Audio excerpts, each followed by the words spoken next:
మా యొక్క D6 news channel subscribe చేసుకోవడం ద్వారా మేము అందించే లైవ్ బ్రేకింగ్ నిరంతర వార్తలు మీరు చూడవచ్చు. జగిత్యాల జిల్లా ఇబ్రహీంపట్నం మండల కేంద్రంలోని పోలీస్ స్టేషన్ ఆవరణలో గణేష్ మండప నిర్వాహకులకు ఎస్ఐ అనిల్ ఆధ్వర్యంలో అవగాహన సదస్సు నిర్వహించారు. ఈ సందర్భంగా ఎస్ఐ అనిల్ మాట్లాడుతూ, ఈరోజు మా జిల్లా SP Shri Ashok Kumar sir IPS ఆదేశానుసారం మా డిఎస్పీ మెట్పల్లి సూచనల మేరకు మా మెట్పల్లి సిఐ అనిల్ సార్ ఆధ్వర్యంలో ఈరోజు మన పోలీస్ స్టేషన్ ప్రాంగణంలో మన ఇబ్రహీంపట్నం మండలంలో ఉన్నటువంటి గణేష్ మండపాల ఆర్గనైజర్ తోటి ఈ మీటింగ్ కండక్ట్ చేయడం జరుగుతుంది. దీనికి ముఖ్య అతిథిగా వచ్చినటువంటి మన సిఐ మెట్పల్లి సార్ గారికి, అదేవిధంగా మన ఇబ్రహీంపట్నం ఎంపీడీఓ సార్ గారికి, అదేవిధంగా Ibrahimpatnam Medipalli electrical AE Satish sir and Prasad sir గారికి, మరియు ఆర్గనైజర్లందరికీ, పాత్రికేయ మిత్రులందరికీ మా ఇబ్రహీంపట్నం పోలీస్ తరఫున స్వాగతం సుస్వాగతం తెలుపుతూ, ఈనాటి కార్యక్రమం ముఖ్య ఉద్దేశం ఏంటంటే, మనకు ఈ మంత్ అంటే ఆగస్టు 27 నుంచి వెళ్ళి నెక్స్ట్ మంత్ 7th వరకు మనకు గణేష్ నవరాత్రులు అంటే గణేష్ పండుగ అనేది మనం జరుపుకుంటాం. కాబట్టి ఈ పండుగ అనేది ఎలాంటి అల్లరు కానీ అవాంఛనీయ సంఘటనలు కానీ జరగకుండా మంచి భక్తి శ్రద్ధలతో జరుపుకోవాలనే ఉద్దేశంతో మీ ఆర్గనైజర్లందరినీ ఇక్కడికి పిలిపించడం జరిగింది.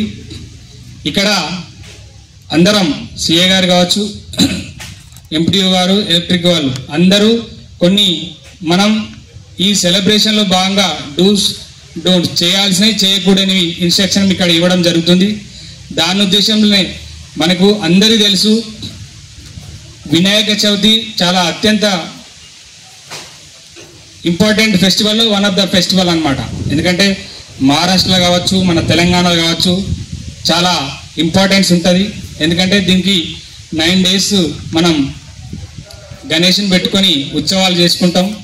మనం చవితి రోజు అంటే వినాయక చవితి రోజు పెట్టే రోజు, తర్వాత ఇమ్మర్షన్ నిమజ్జనం రోజు కూడా మనం పొజిషన్ తీస్తూ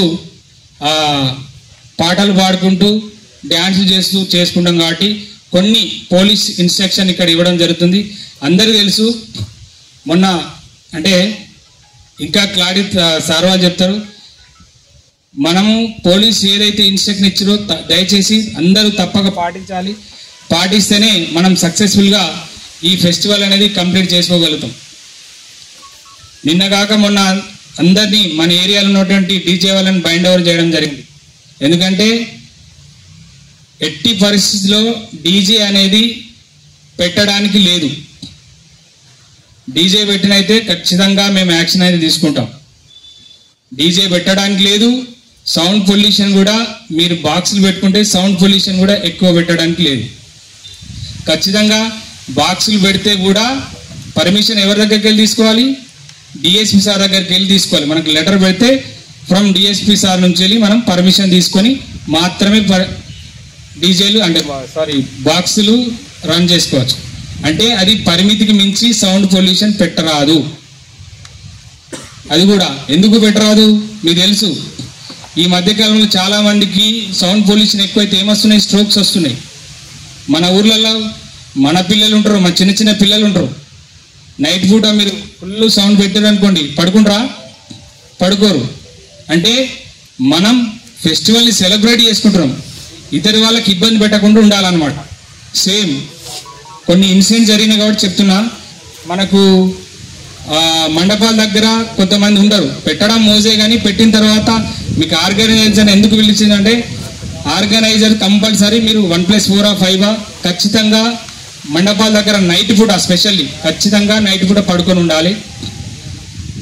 పడుకొని ఉండాలంటే నిద్రపోయి కాదు, తెలివితోడు కూడా ఉండాలి, అలర్ట్గా ఉండాలన్నమాట. అలర్ట్గా ఉండాలి. ఎవరైనా అంటే మనకు అప్పుడప్పుడు ఏం జరుగుతుందంటే లడ్డూలు కూడా మనకు వినాయకుని దగ్గర లడ్డు కూడా దొంగతనం జరిగే అవకాశాలు ఉంటాయి.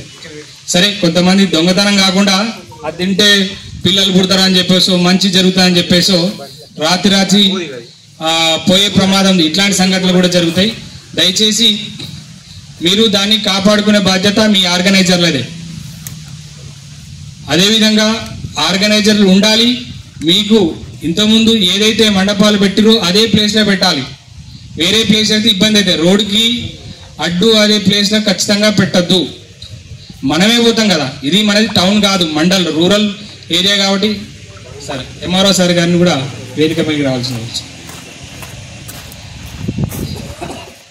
మన గ్రామీణ ప్రాంతం కాబట్టి మనకు సఫిషియెంట్ ప్లేస్ ఉంటుంది. అది కూడా ఎక్కడైతే మనకు సఫిషియెంట్ ప్లేస్ ఉంది, మంచిగా ఉంటుంది అనే ప్లేస్లో పెట్టుకుంటే మనకు మంచిది. దాని ముంగట ఓపెన్ ప్లేస్ ఉంటే ఇంకా మంచిది. ఎందుకంటే ఈ వైర్లు ఉంటాయి, వైర్లకు దగ్గర కానీ ఈ రేకుల షెడ్ వేస్తాం, అప్పుడప్పుడు మనకు ఆ సంఘటనలు కూడా ఉన్నాయి.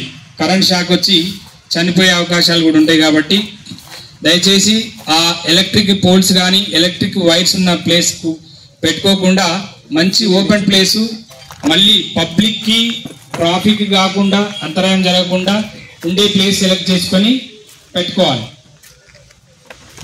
దాని తర్వాత ఇప్పుడు అక్కడ నైట్ పూట ఏం చేస్తారంటే మన వాళ్ళు చాలా మంది డ్యాన్స్ చేస్తారు. సరే, డ్యాన్స్లు ఏంటంటే ఏం పాటలు పెడతారు? సినిమా పాటలు పెడతారు, జానపదాలు పెడతారు. ఎట్టి పరిస్థితుల్లో మనం చేసుకునే పండగ అనేది దేవుని పండగ కాబట్టి ఖచ్చితంగా భక్తి పాటలు మాత్రమే వేయాలి. ఎలాంటి సినిమా పాటలు కానీ కమ్యూనల్కి సంబంధించినటువంటి మతాలకు సంబంధించినటువంటి రెచ్చగొట్టేటువంటి పాటలు కూడా పెట్టొద్దు. అదేవిధంగా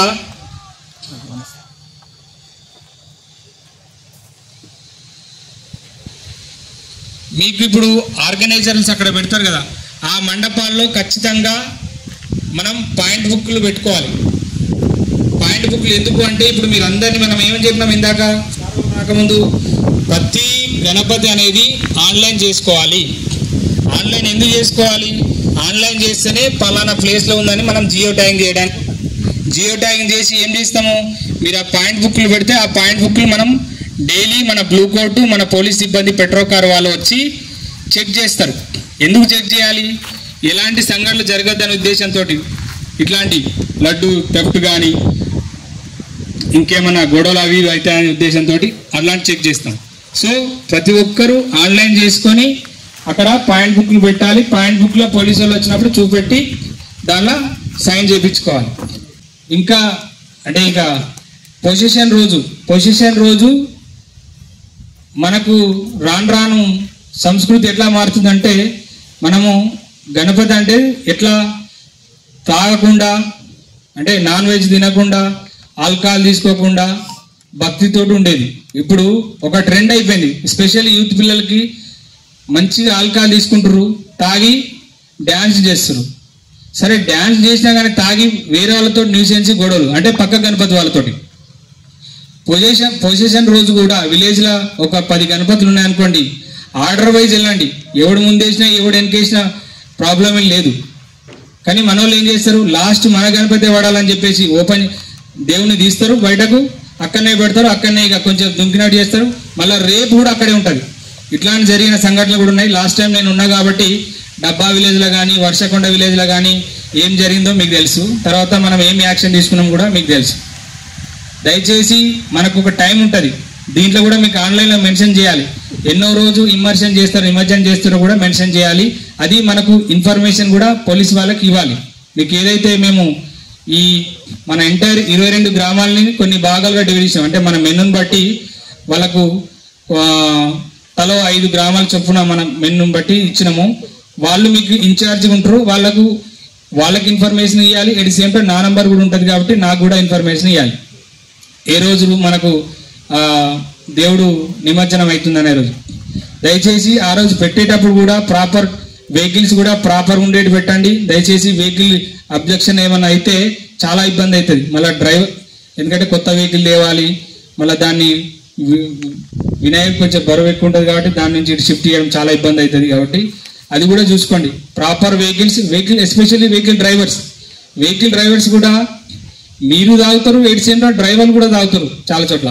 ఈసారి కూడా మేము స్ట్రిక్ట్గా వార్నింగ్ ఏంటంటే మేము డ్రంక్ అండ్ డ్రైవ్ మిషన్ పెట్టుకొని వస్తాం. ప్రతి వెహికల్ డ్రైవర్ కూడా డ్రంక్ అండ్ డ్రైవ్ టెస్ట్ చేస్తాం. ఇఫ్ వెహికల్ డ్రైవర్ ఎవరైనా డ్రంక్ అండ్ డ్రైవ్ టెస్ట్ చేసినాకో ద పనిష్మెంట్ ఎవరికి ఉంటుంది? వానికంటే ఎక్కువ మీకే ఉంటుంది. ఎవరైతే దాన్ని ఆర్గనైజ్ చేస్తారో వాళ్ళకే పనిష్మెంట్ ఇవ్వడం జరుగుతుంది.